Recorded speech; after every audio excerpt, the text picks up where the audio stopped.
Reports are emerging that a rift is widening amid growing tension between Prince Harry and King Charles. The monarchy did not tremble because of a speech, a scandal, or a headline. It trembled because of a single decree placed before King Charles in a private room, carrying words that could never be softened once signed. Harry's royal identity, once protected by blood and history, was suddenly placed under the weight of a final command. And this time, the palace would not step back. Before we go deeper into what this really means for the royal family, make sure to subscribe so you don't miss a single update. Charles sat alone, and for once, even silence felt too loud. The document rested before him like a verdict that had already chosen its victim. He read Harry's name once, then again, as if the second reading might make the words less brutal. They did not. The official royal decree, a formal written command from the monarch that gives a decision full palace authority, stated in clear language that the Duke's HRH style would be officially revoked. HRH, meaning His Royal Highness, is more than a polite form of address. It is a public signal that someone stands within the working dignity of the crown. Charles understood that removing it from his son was not a small correction. It was a line drawn through blood, memory, privilege, and pain. The king placed one hand over the signature line and did not move. He knew this was being framed as a constitutional and family decision, not a temporary punishment, not a warning, not a dramatic gesture meant to fade with time. The palace needed clarity because uncertainty had become dangerous. If Harry could live outside royal discipline while still carrying ceremonial recognition, then every future boundary could be questioned. That was why the decree mattered. It did not simply address one man. It told the monarchy what it would no longer tolerate from anyone, even someone born inside its most protected circle. Harry received word privately, and the silence that followed was sharper than rage. He did not answer immediately. He did not demand an explanation at first. He simply stared at the message as the meaning settled in. This was not another argument between father and son. This was not another tense chapter waiting for soft language and private repair. The decree contained wording that removed ceremonial recognition from his public royal standing, and Harry understood exactly what that meant. The door had not been pushed half-closed. It had been shut with authority. William saw the decree before it was sealed, and his stillness carried its own confession. The prince did not look surprised. He looked like a man who had feared this moment, expected it, and accepted that history would remember his silence, almost as loudly as Charles's signature. The palace prepared for the shockwave outside, but the most dangerous reaction was already forming within the family. But before the decree could break the world outside the palace walls, it had already begun breaking the people trapped within them. Behind every title was a person who remembered what came before the bitterness. Charles remembered a boy walking behind a coffin. William remembered a brother who once shared every fear. Harry remembered a family that now seemed to speak through lawyers, aides, and locked doors. The decree did not simply remove letters before a name. It forced each of them to confront what they had become to one another. Charles carried the burden first, not as a distant monarch, but as a father who knew exactly whose name had been written into the order. The crown, the royal institution and authority the king is sworn to protect, demanded firmness because every exception had begun to weaken the line between private life and public duty. The king understood why the decree mattered. If Harry could reject royal rules while still holding royal recognition, then the monarchy would look confused in front of the nation. Yet the father inside him remembered the child he had once tried to protect from grief, cameras, and a future neither of them had chosen. William felt the same wound from another side. The prince had not forgotten the brother who once stood beside him, but the future king believed the institution could not survive endless retreat. He had watched emotion become argument, argument become distance, and distance become a threat to the very structure he would one day inherit. When one senior aide asked whether this was meant as punishment, William answered carefully in a documented palace briefing note. This was about preventing future confusion over royal authority. He did not smile when he said it. He did not celebrate it. He sounded like a man accepting a cost he could never fully repair. Harry sat with the news in his hands, and anger rose first, because anger was easier than hurt. He wanted to reject the decree as cold, cruel, and calculated. Then the disbelief came. The Duke realized this was not another family quarrel that could be softened by time or buried under polite language. HRH, the formal style showing someone holds the rank of His Royal Highness inside royal life, had been stripped from him as an official sign that the palace no longer recognized him in the same ceremonial way. Harry read the message again, and the second reading hurt worse. Camilla sensed the danger before anyone spoke it aloud. The Queen Consort knew this decision would define Charles's reign more sharply than any tour, speech, or balcony appearance. She watched him look at an old photograph of William and Harry together, then turn it face down before meeting his advisors. That small gesture said what the palace could not say publicly. This was not just policy. This was a family breaking in formal language, and when the palace looked backward, everyone found themselves returning to one ceremony where Harry crossed a line no one could forget. Every royal crisis has a moment people pretend was harmless until history proves otherwise. For this family, that moment came during the Windsor Remembrance Reception, when Harry stood before foreign dignitaries and allowed himself to be introduced with full HRH styling, despite a private instruction forbidding it. The room heard courtesy. The palace heard defiance. Charles heard something worse. A challenge wrapped in ceremony. Charles watched from across the room, and his face changed before anyone dared speak. He did not interrupt. He did not correct the introduction in front of guests. But the king understood exactly what had happened. The Windsor Remembrance Reception, a formal royal gathering created to honor service and host important guests, was not a casual family event. It carried public meaning. It told diplomats, officials, and the watching establishment who stood where inside the royal order. That was why Harry's choice mattered. One phrase had turned a controlled ceremony into a silent test of authority. Harry accepted the full HRH styling as if the instruction had never existed. HRH, meaning His Royal Highness, is the formal royal style that signals someone still carries high ceremonial standing inside the monarchy. Palace officials had quietly warned the Duke before the event that he was not to use it in public ceremonial settings. That warning mattered because the family was already struggling to separate private blood from public duty. If Harry could ignore the limit once, he could ignore it again. And if the palace allowed it, the decree later placed before Charles would become almost unavoidable. William saw the damage before the evening ended. The prince waited until the formal greetings were over, then confronted Harry in a side corridor with a controlled fury that hurt more than shouting. He told his brother the moment had not been brave. It had been reckless. Harry refused to apologize. The Duke said dignity could not be borrowed and withdrawn whenever the palace found it convenient. William stared at him, wounded by the answer, because beneath the argument he heard something colder. Harry no longer believed the rules belonged to him. Camilla warned Charles that night in a documented private account prepared for the royal household file. The Queen Consort told him that ignoring the breach would make the crown look powerless in its own house. Then came the written note from the reception secretary, a short record confirming the forbidden introduction and Harry's acceptance of it. That note seemed small at first. Later, it became evidence. Charles would read it again when the decree reached his desk, and the memory would not soften.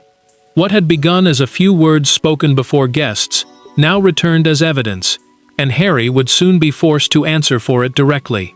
The confrontation did not begin with shouting. It began with Charles closing the door himself. No aides remained. No private secretary stood nearby to soften a sentence or rescue a silence. Harry faced his father across a table, polished by generations of royal decisions, and between them lay the decree. For a few seconds, neither man touched it. Then Charles said the words Harry had feared most. Charles looked at his son and did not hide the pain in his face. He had allowed this meeting before the final sealing because some part of him still wanted Harry to understand before history judged them both.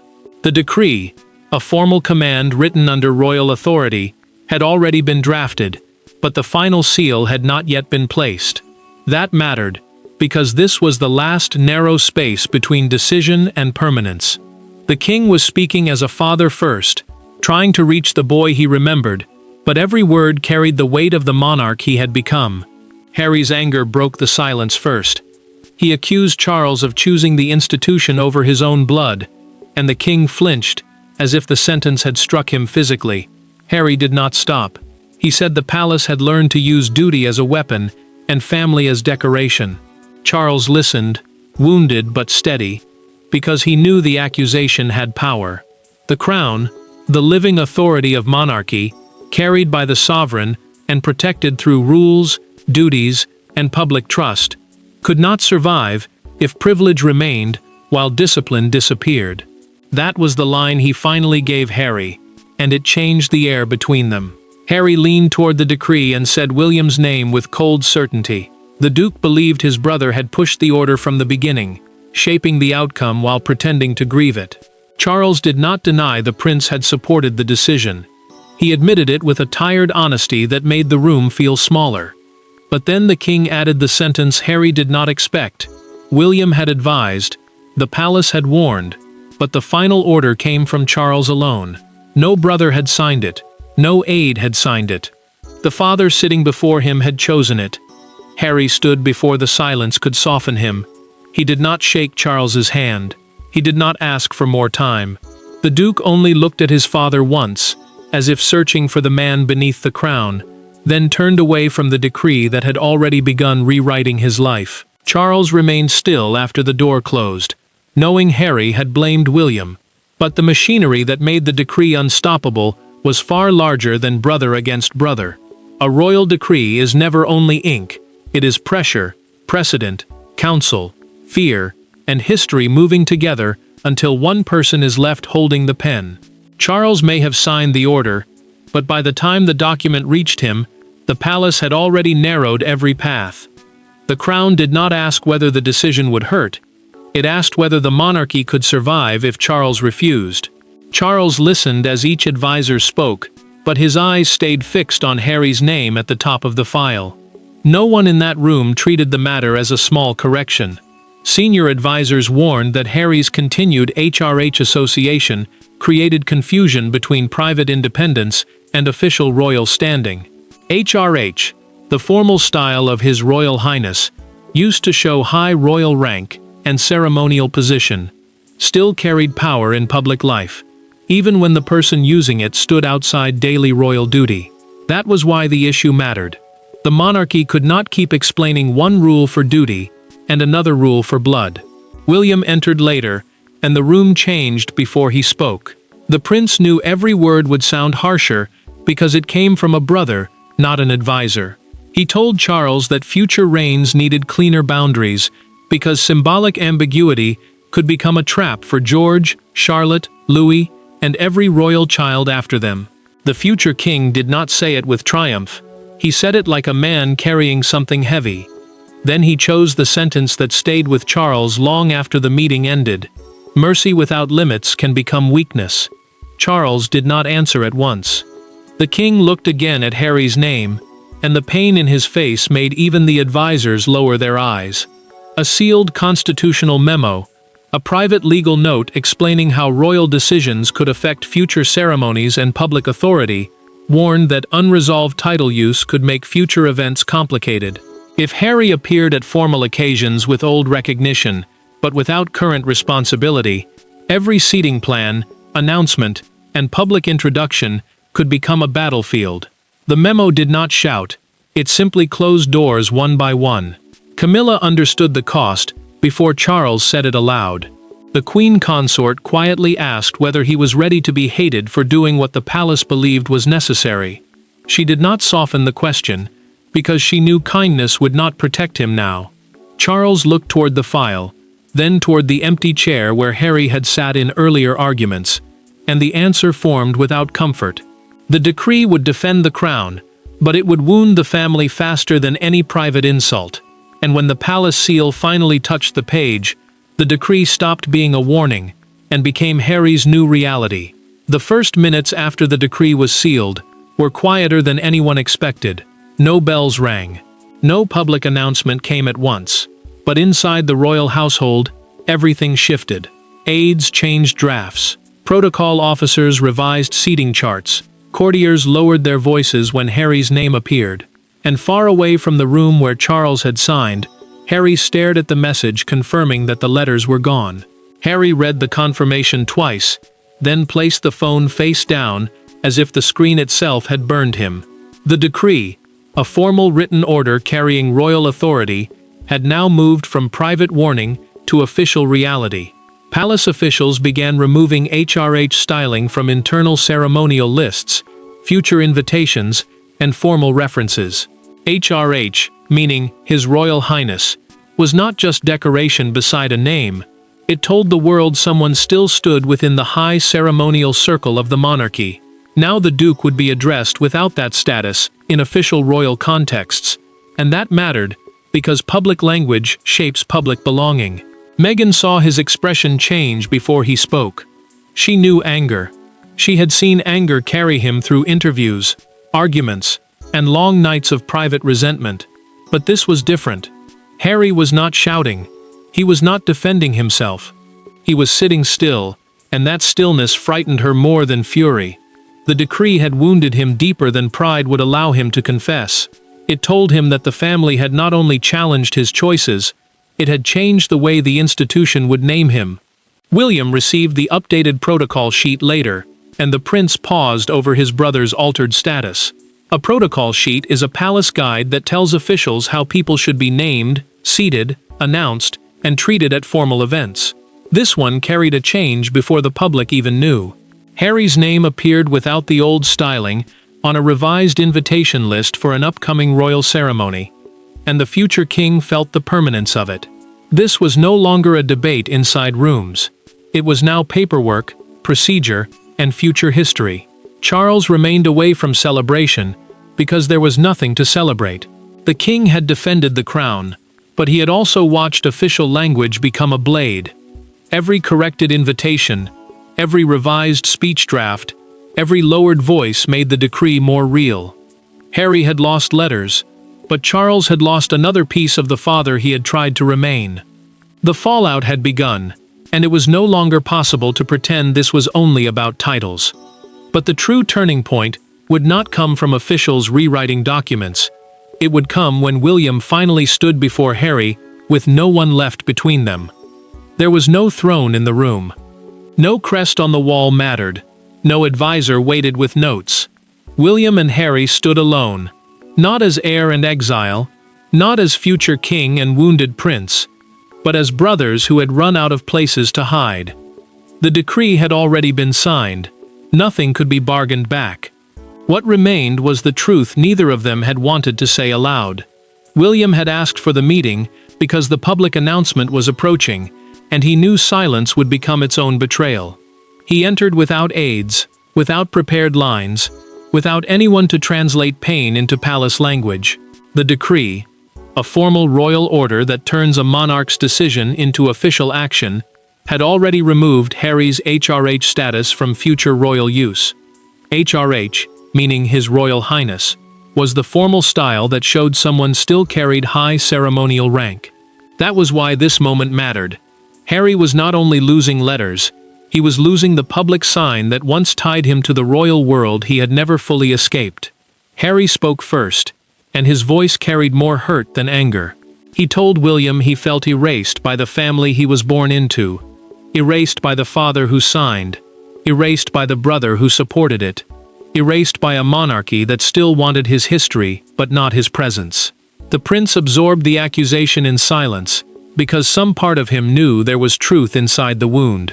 Then William said he had never wanted this ending, but he could no longer defend confusion around royal duty. The future king believed the crown could not survive if people stepped away from service, yet kept the symbols of service whenever it suited them. Harry finally revealed the truth in a recorded private conversation, later summarized for the family file. The Windsor Remembrance reception had been partly deliberate. The Duke admitted he accepted the HRH styling because he wanted the palace to acknowledge him again, even for one evening. He had wanted proof that he had not been fully pushed outside the circle. William looked at him then, not with victory, but with sadness, because the confession made everything worse. What Harry had seen as a plea, the palace had recorded as defiance. William answered with the revelation Harry had not expected. Charles had nearly delayed the decree. The king had nearly stepped back from the edge. But the reception note made delay impossible, because it proved the dispute was no longer private emotion. It had entered public ceremony, public protocol, public authority. The brothers parted without reconciliation, yet with a painful honesty neither could undo. By the time the palace released the decree to the world, the family had already paid the private price, and now the nation would deliver its judgment. The public learned what the family had already survived in silence. By morning, Britain woke to a monarchy that had drawn a line no one could ignore. The decree was no longer hidden behind palace doors. It was on screens, phones, front pages, and breakfast tables. Harry's name became a national argument, but one image captured the entire moment. A single newspaper laid outside Buckingham Palace, headline blazing.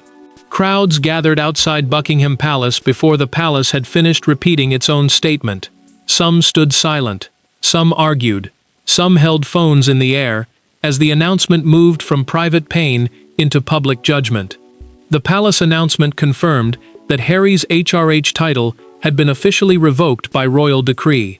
HRH, meaning His Royal Highness, is the formal style used to show high royal rank and ceremonial standing.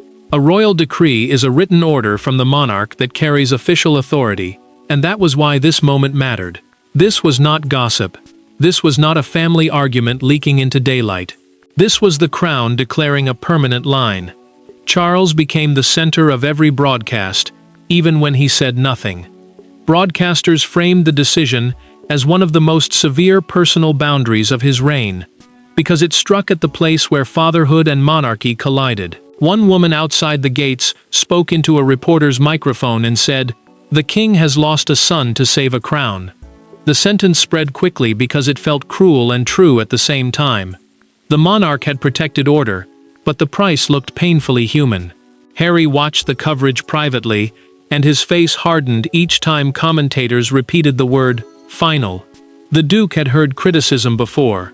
He had survived storms before. But this was different because the language was official, repeated, and impossible to soften. A newspaper front page lying near the palace gates carried the headline, "The King's Final Line, Harry stripped of HRH by decree." That single image became the day's symbol. It showed the nation that royal distance had now been given a formal name. William followed the reaction with controlled silence. The prince knew the public debate would divide sympathy, loyalty, anger, and grief. One broadcaster described the decree as, not exile, but official distance, and that phrase shaped the entire national argument. It suggested Harry had not been removed from blood, only from recognition. Yet blood was exactly what made the wound so deep. The palace had won clarity, but clarity did not feel like peace. And after the noise, after the headlines, after the nation had chosen sides, the meaning of the decree settled on Charles with devastating clarity. In the end, the decree did exactly what it was designed to do. It clarified the monarchy. It ended the ambiguity. It told the world where duty stopped and private life began. But no royal document can remove pain cleanly. Charles had protected the crown, yet he had done it by signing away one of the last official threads binding Harry to the institution that shaped him. Charles sat with the final copy, and there was no victory in his hands. The decree, a formal royal order carrying the monarch's authority, had created a firmer boundary around royal status, duty, and public representation. That mattered because the crown could no longer afford blurred lines between private freedom and public privilege. The king had answered the question the palace feared most. Could someone step away from the burden of royal service while still carrying the symbols that made service visible? His answer was final, and it would define his reign. Harry accepted that the title was gone, but acceptance did not mean peace. HRH, meaning His Royal Highness, had been more than letters before a name. It had been a sign of belonging, a link to the life that shaped him before pain, anger, and distance changed everything. The Duke understood now that the wound was not about ceremony alone. It was about being told, in official language, that the family he came from no longer recognized him in the same way. He could live beyond the palace, but he could not pretend the loss meant nothing. William understood the price with painful clarity. The prince knew the decision had strengthened the crown, but it had also narrowed the path back to brotherhood. He had supported the boundary because future reigns needed order, and because confusion around royal duty could damage everything his children would inherit. Still, the future king could not ignore what had been lost. A stronger monarchy had emerged, but it stood on colder ground. Camilla recognized the change in Charles before he spoke. The queen consort saw that he had crossed from hesitation into hard sovereignty, and there was no return to the old softness. The king folded his glasses, left the final copy on the table, and walked away without celebration. The decree did not destroy the monarchy. It revealed what the monarchy had become: stronger in law, colder in blood, and forever changed by the cost of survival. This was the final verdict. Charles kept the crown intact, but Harry lost the last official symbol of the royal life he could never fully escape. Thanks for watching. Please don't forget to like and subscribe, and we will see you in next one.